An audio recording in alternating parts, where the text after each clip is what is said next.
Hello student, आज हम class 10 की थ्योरम हम प्रूफ कर रहे हैं 6.2।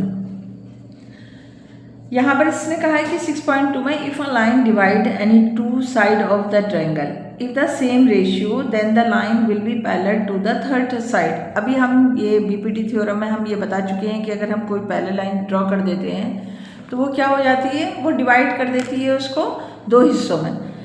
अब लेकिन यहाँ पर हमें ये बताना है इन दोनों को, अब हमें क्या प्रूफ करना है कि पैरेलल प्रूफ करना है।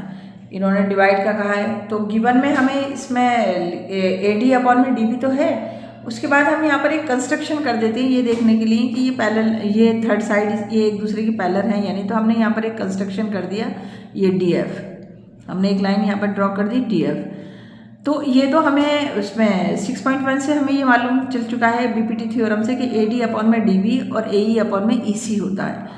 तो अब हम यहाँ पर बताएंगे कि अगर ये कह रहा है यहाँ पर कि अगर लाइन डिवाइड कर रही है तो ये एक दूसरे की पैरेलल भी है, तो ये हमें प्रूफ करना होगा DE पैरेलल टू BC। हमें क्या प्रूफ करना है कि DE पैरेलल टू BC।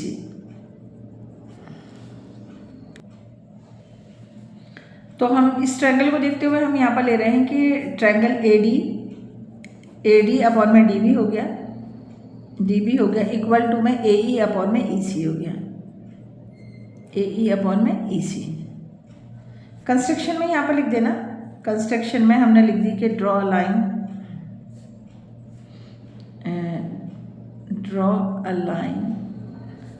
कौन सी DF कंस्ट्रक्शन कराई हमने।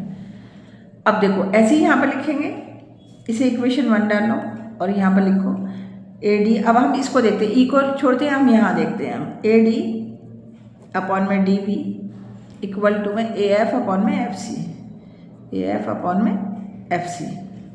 ये हमारी सेकेंड इक्वेशन आ गई। अब देखो राइट हैंड साइड हमें क्या दिख रहा है, AD अपॉन में DB, AD अपॉन में DB, तो ये हमारा AD इसके बराबर है EC। ये अगर इसके बराबर है और ये इसके बराबर है तो इसका मतलब ये दोनों भी इक्वल हैं एक दूसरे के। तो 1 और 2 से हमें क्या मिला है, इक्वेशन 1 और 2 से हमें मिला है कि AE अपॉन में EC इक्वल टू में AF अपॉन में FC।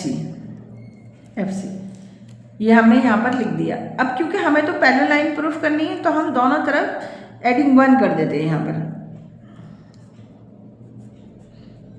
Both sides.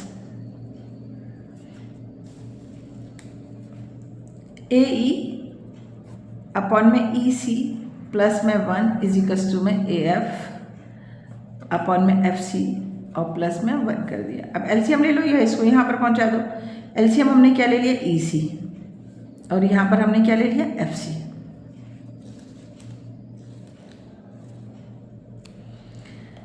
EC से EC कैंसिल और 1 आया, 1 की यहाँ पर मल्टीप्लाई आई तो यहाँ पर आ गया AE।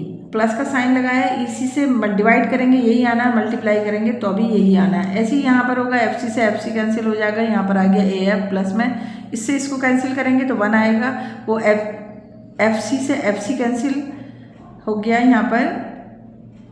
अच्छा 1 लगाओ ना, यहाँ पर 1 से इसको डिवाइड करा तो FC आया और FC की मल्टीप्लाई करी तो यहाँ पर भी FC आ गया।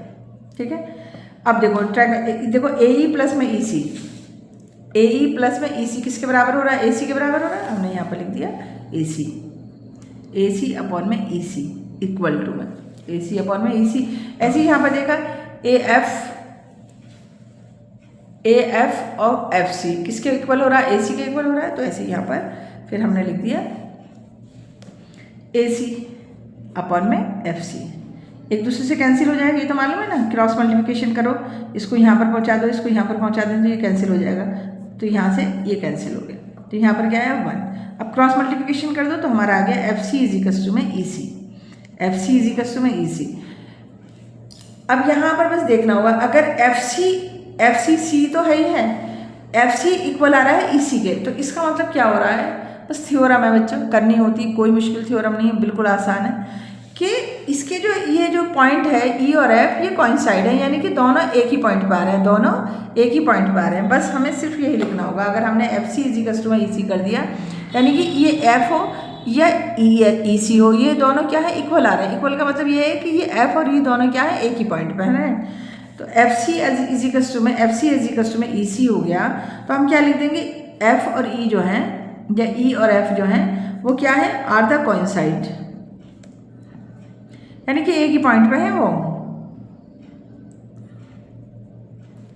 तो डी ई क्या हो जाएगा, पैरेलल हो जाएगा किसके, जब एक ही पॉइंट पे रहें और इक्वल आ रहे हैं तो डी क्या आ गया हमारा, पैरेलल हो गया किसके, बी सी के। बस यही हमें प्रूफ करना था, D E parallel to B C.